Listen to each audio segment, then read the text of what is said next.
خوش ہوتی ہو تو کہتی ہو محمد کے رب کی قسم۔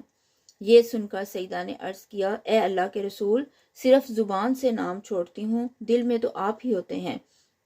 گھر میں اگرچہ خادمہ موجود تھیں لیکن نبی صلی اللہ علیہ وسلم کا ہر کام سیدہ خود اپنے ہاتھوں سے کرتی تھیں۔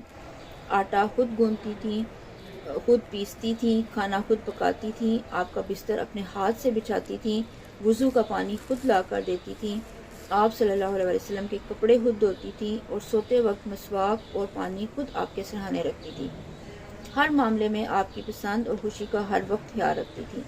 شعبان 5 ہجری میں حضرت عائشہ رضی اللہ تعالی عنہا کے ساتھ ایک عجیب واقعہ پیش آیا۔ اس واقعے نے نہ صرف آپ کی بلکہ خود رسول اللہ صلی اللہ علیہ وسلم کی زندگی مبارک میں ہلچل مچا دی۔ اس واقعے کو واقعہ عفق کہتے ہیں۔ اس واقعے کا ذکر صحیح بخاری میں اور احادیث کی دوسری کتب میں بھی موجود ہے۔ شعبان 5 ہجری میں نبی پاک صلی اللہ علیہ وسلم ایک غزوے کی تیاری کر رہے تھے اور صحابہ کرام کی ایک بڑی تعداد آپ کے ساتھ تھی۔ منافقوں کو معلوم تھا کہ کوئی خون ریز جنگ نہیں ہوگی، لہٰذا ان کی بھی بڑی تعداد اسلامی فوج میں شامل ہو گئی۔ اس سے پہلے منافق اتنی بڑی تعداد میں کبھی شامل نہیں ہوئے تھے۔ اس سفر میں سیدہ عائشہ آپ کے ساتھ تھی۔ چلتے وقت آپ نے اپنی بڑی بہن سیدہ اسما کا ہار پہننے کے لیے مانگ لیا۔ وہ ہار آپ کے گلے میں تھا۔ اس زمانے میں پردے کا حکم نازل ہو چکا تھا، اس لیے سیدہ اپنے خوادج میں سوار ہوئیں۔ جب انہیں اتارا جاتا تو خادج سمیت اتارا جاتا۔ خوادج پر پردے لٹکے ہوتے۔ اس زمانے میں اب بہت دبلی پتلی تھی، چنانچہ خوادج میں اٹھانے والوں کو کچھ محسوس نہیں ہوتا تھا کہ سیدہ اس میں سوار ہیں یا نہیں ہیں۔ غزوے سے واپسی پر نبی اکرم صلی اللہ علیہ وسلم نے مدینے کے قریب ایک مقام پر قیام فرمایا۔ رات کے پچھلے پہر قافلے کو روانگی کا حکم پہلے سے ہی دے دیا گیا تھا، لیکن سیدہ کو اس حکم کا علم نہیں تھا۔ قافلے کی روانگی سے کچھ دیر پہلے سیدہ خوادج سے نکل کر قضائے حاجت کے لیے قافلے سے دور نکل کر آڑ میں چلی گئیں۔ فارغ ہو کر لوٹی تو گلے پر ہاتھ لگا تو گلے میں ہار نہیں تھا۔ بہت گھبرائیں اور وہیں واپس جا کر ہار تلاش کرنے لگیں۔ سیدہ کا خیال تھا کہ ابھی لوٹ آؤں گی، لیکن اس وجہ سے انہوں نے کسی کو نہیں بتایا تھا کہ وہ اس طرف جا رہی ہیں۔ ادھر قافلہ چونکہ روانگی کے لیے تیار تھا، اس لیے خادموں نے خیال کیا کہ سیدہ اپنے خوادج میں ہے، اس لیے انہوں نے خوادج کو اونٹ پر رکھا اور کوچ کیا۔ انہیں اس کے ہلکے ہونے کا احساس نہ ہوا، اس لیے کہ سیدہ کا وزن بہت کم تھا۔ لشکر تو روانہ ہو گیا، ادھر انہیں ہار بھی مل گیا۔ یہ ہار لے کر جب واپس لوٹی تو وہ لشکر وہاں سے جا چکا تھا۔ بہت پریشان ہوئی، پھر سوچا کہ جب رسول اللہ صلی اللہ علیہ وسلم اگلے مقام پر پہنچ کر مجھے نہیں پائیں گے تو پھر میری تلاش کے لیے آدمی بھیجیں گے۔ چنانچہ آپ اسی جگہ چادر اوڑھ کر لیٹ گئیں اور انہیں نیند نے آ لیا۔ صحابی رسول صلی اللہ علیہ وسلم صفوان بن معطل فوج کی گری پڑی چیزوں کو اٹھانے کے لیے لشکر کے پیچھے رہتے تھے۔ صبح کے وقت وہ اس جگہ پر پہنچے جہاں لشکر نے پڑاؤ کیا تھا۔ اس جگہ پہنچتے ہی ان کی نظر سیدہ عائشہ پر پڑی۔ دیکھتے ہی انہوں نے ان کو پہچان لیا، کیونکہ پردے کے حکم سے پہلے انہوں نے ان کو دیکھا ہوا تھا۔ انہوں نے حضرت عائشہ کو دیکھ کر کہا، انا للہ و انا الیہ راجعون۔ ان کی آواز سن کر سیدہ کی آنکھ کھل گئی۔ انہوں نے اپنا منہ فوراً چادر میں چھپا لیا۔ سیدہ عائشہ خود فرماتی ہیں کہ اللہ کی قسم صفوان نے نہ مجھ سے بات کی، نہ ان کی زبان سے انا للہ و انا الیہ راجعون کے علاوہ کوئی اور کلمہ نکلا، اور نہ ہی میں نے سنا۔ حضرت صفوان نے اپنا اونٹ سیدہ کے قریب بٹھا دیا۔ اونٹ سامنے کر کے آپ خود پیچھے ہٹ گئے۔ سیدہ اونٹ پر سوار ہو گئیں تو صفوان اگلی منزل کی طرف روانہ ہو گئے اور دوپہر کے وقت اسلامی لشکر میں جا پہنچے۔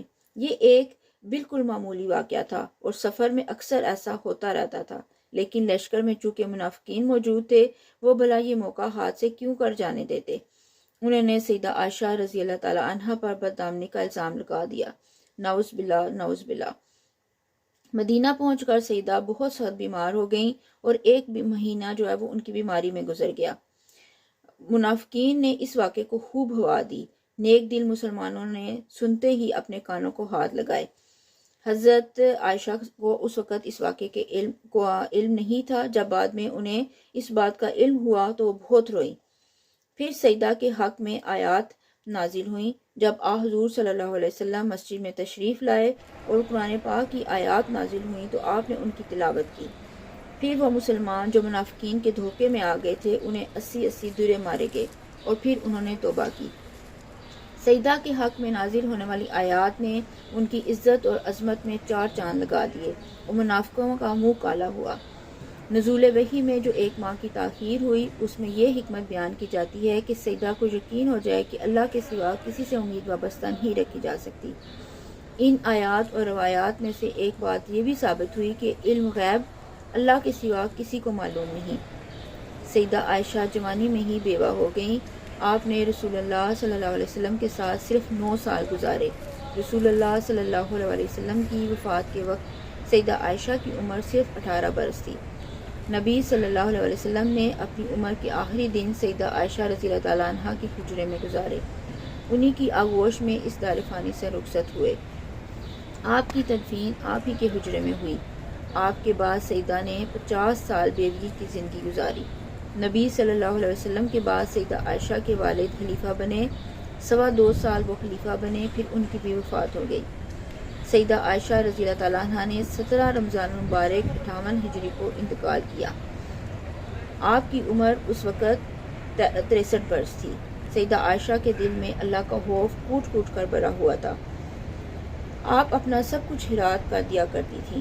نبی صلی اللہ علیہ وسلم کے ساتھ تہجد پڑھا کرتی تھی، اکثر روزے رکھا کرتی تھی۔ غلام خرید کر آزاد کرنے کا بہت شوق تھا۔ پردے کا خاص خیال رکھتی تھی۔ آپ رضی اللہ تعالیٰ عنہ کی روایات کردہ احادیث کی تعداد 2210 ہے۔ آپ صرف قرآن و حدیث کے علوم سے ہی واقف نہیں تھی بلکہ تاریخ، ادب اور شاعری میں بھی عبور حاصل تھا۔ نبی صلی اللہ علیہ وسلم آپ کے حق میں دعا فرمایا کرتے تھے، اے اللہ عائشہ کے اگلے پچھلے پوشیدہ اور ظاہری گناہوں کو اپنے دامن مغفرت سے ڈھانپ لے۔ آپ یہ دعا سن کر بہت خوشی ہوتی۔ اللہ تعالیٰ ہمیں انہیں ام المومنین کے نقش قدم پر چلنے کی توفیق دے۔ دعاؤں میں یاد رکھیے گا۔ اللہ حافظ۔